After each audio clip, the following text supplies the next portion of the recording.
Okay. நமக்கு வந்து ஜோதிடத்தை வந்து நான் இந்த மாதிரியான விஷயங்களில் தான் வந்து நான் இந்த நாத்திக கருத்துக்கள் பேசுகிறோட நான் ஒத்து போகிறேன். சில விஷயத்தெல்லாம் வந்து நம்ம அந்த ஜோதிடத்தையே வந்து ரொம்ப டீப்பாக பார்த்துட்டு தடையை உருவாக்கக்கூடாது. மனதளவுலையும் தடையை உருவாக்கி நமக்கு அது பாசிட்டிவாக இருக்குன்னா பாசிட்டிவான விஷயத்தை நோக்கி நம்ம நகர்த்திக்கணும். ஏன்னா இப்போ கடன் இருக்குது அப்படின்னா பணம் வர்றதுக்கு என்ன செய்யணும்னு பார்க்கணும். கடன் ஒழிக்கிறதுக்கு பணம் இப்போ கடன் வந்துருச்சு, இப்போ இந்த கிரக நிலவரம் இப்படி இருக்குங்கிறதுனால நான் கடனில் தான் இருப்பேன்னு ஜோசியர் சொல்லிட்டாரு, வந்து வேலைக்கு அப்படின்னுலாம் அப்படியே இருந்துட்டா முயற்சி இல்லாதவனுக்கு வந்து ஒன்றுமே வாழ்க்கையே கிடையாது. ஊக்கம் இல்லாதவன் வாழ்க்கை வந்து ஒன்றுமே கிடையாது. அதனால அதை பார்க்கணும். பார்த்துட்டு என்ன செஞ்சால் பணம் வரும்.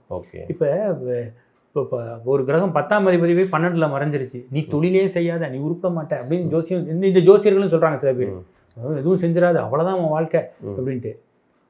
12க்கு 10ஆம் அதிபதி 12க்கு போனால், தனாதிபதி 12க்கு போனால் அதுக்கு என்னன்னா வெளிநாட்டில் வெளியூரில் போனால் சம்பாத்தியம் உண்டு. இப்போ எனக்கு வந்து தனாதிபதி 12ல் இருக்குது.